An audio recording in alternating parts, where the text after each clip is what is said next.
দর্শক, বড় ধরনের একটি খবর। সরকার উৎখাতের ষড়যন্ত্র। শেখ হাসিনা সহ ৭৩ জনের বিরুদ্ধে রাষ্ট্রদ্রোহ মামলা।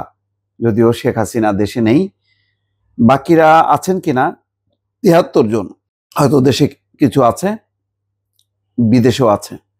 সবার বিরুদ্ধে রাষ্ট্রদ্রোহ মামলা হয়েছে। কেন? দেশে গৃহযুদ্ধের পরিকল্পনা এবং অন্তর্বর্তী সরকারকে উৎখাতের ষড়যন্ত্রের অভিযোগে ক্ষমতাচ্যুত প্রধানমন্ত্রী শেখ হাসিনা সহ ৭৩ জনের বিরুদ্ধে রাষ্ট্রদ্রোহের মামলা হয়েছে। স্বরাষ্ট্র মন্ত্রণালয়ের অনুমোদন সাপেক্ষে বৃহস্পতিবার ঢাকার মুখ্য মহানগর হাকিমের আদালতে মামলাটি দায়ের করে পুলিশের অপরাধ তদন্ত বিভাগ সিআইডি। আদালত তা আমলে নিয়ে সিআইডিকে মামলাটি তদন্তের নির্দেশ দেন। সিআইডি বিশেষ পুলিশ সুপার জসিমউদ্দিন খান এই তথ্য জানিয়েছেন।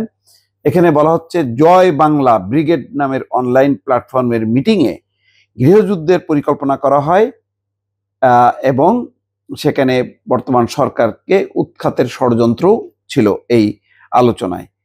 এই অভিযোগে ক্ষমতাচ্যুত প্রধানমন্ত্রী এবং বাংলাদেশের আওয়ামী লীগের শেখ হাসিনা সহ ৭৩ জনের বিরুদ্ধে রাষ্ট্রদ্রোহের মামলা দায়ের করা হয়েছে। এতে দ্বিতীয় আসামি করা হয়েছে যুক্তরাষ্ট্র আওয়ামী লীগের সহসভাপতি ডক্টর রাব্বি আলমকে।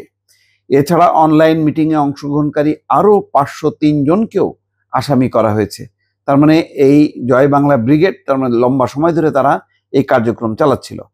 এজাহারের বরাত দিয়ে সিআইডির এই কর্মকর্তা জানান, সিআইডির গোয়েন্দা তথ্য হাত হতে জানতে পারেন গত বছরের ১৯শে ডিসেম্বর অনলাইন প্ল্যাটফর্মের মিটিংয়ে জয় বাংলা ব্রিগেড গঠন করে একটি গৃহযুদ্ধের মাধ্যমে পলাতক শেখ হাসিনাকে পুনরায় প্রধানমন্ত্রীর ক্ষমতা বুঝিয়ে দেয়া এবং তা নিশ্চিতকরণের জন্য শেষ নিঃশ্বাস পর্যন্ত যুদ্ধ করে যাবেন বলে অনেকে প্রত্যয় ব্যক্ত করেন।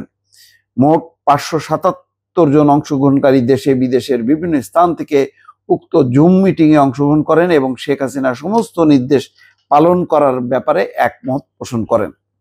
তিনি বলেন, ডাক্তার রাব্বি আলম যুক্তরাষ্ট্র আওয়ামী লীগের সহসভাপতি হোস্টিংয়ে শেখ হাসিনা এবং কো-হোস্ট অংশগ্রহণকারী নেতা কর্মীদের কথোপকথনের ভয়েস রেকর্ড পর্যালোচনায় জয় বাংলা ব্রিগেড নামক প্ল্যাটফর্মে দেশ বিদেশ থেকে অংশগ্রহণকারীরা বৈধ সরকারকে শান্তিপূর্ণ দেশ পরিচালনা করতে দেবে না বলে মর্মে আলোচনা হয়। সেই সঙ্গে অনলাইন প্ল্যাটফর্ম মিটিংয়ে বর্তমান সরকারকে উৎখাত করার জন্য গৃহযুদ্ধের ঘোষণা দিয়ে ষড়যন্ত্রমূলকভাবে রাষ্ট্রদ্রোহিতার অপরাধের সুস্পষ্ট উপাদান রয়েছে মর্মে প্রতীয়মান হওয়ায় স্বরাষ্ট্র মন্ত্রণালয় অনুমোদনের প্রেক্ষিতে ঢাকার মুখ্য মহানগর হাকিমের আদালত মামলাটি দায়ের করলে আদালত তা আমলে নিয়ে সিআইডি কে তদন্ত নির্দেশ দেন। দেখেন, এই যে জয় বাংলা ব্রিগেড, আমরা নিজেরাও কিন্তু নাম শুনি, তার মানে গোপনে গোপনে এরা সংগঠিত হচ্ছে এবং বিভিন্ন রকমের নির্দেশনা দিচ্ছে। তার মানে বোঝা যাচ্ছে যে বিভিন্ন জায়গায় যে বিশৃঙ্খলা তৈরি হচ্ছে প্রশাসন এবং অন্যান্য জায়গায়, সেখানে হয়তো এর একটা প্রভাব আছে। কেননা এখনো বিভিন্ন জায়গায় এই গোষ্ঠীর সদস্যরা চুপ মেরে আছে, ঘাপটি মেরে আছে, মাঝে মধ্যেই তারা মাথা উঁচু করতেছে এবং এটা তো বোঝাই যাচ্ছে যে একটা খুবই সংগঠিত একটা প্ল্যাটফর্ম, যেটা তারা প্রকাশ্যে আনে নাই। সিআইডির তদন্তে বা গোপন সূত্রে তারা এটি এসছে এবং এখন তারা অ্যাকশনে যাচ্ছে। দেখা যাক এখন অন্তত বিদেশ না হোক, দেশে কয়জন এরা এই কর্মকাণ্ডের সঙ্গে যুক্ত, তাদের নামগুলো নিশ্চয়ই প্রকাশ হবে এবং ধরপাকড়ও হবে বলে আশা করা হচ্ছে। দর্শক, ভালো থাকবেন। আল্লাহ হাফেজ।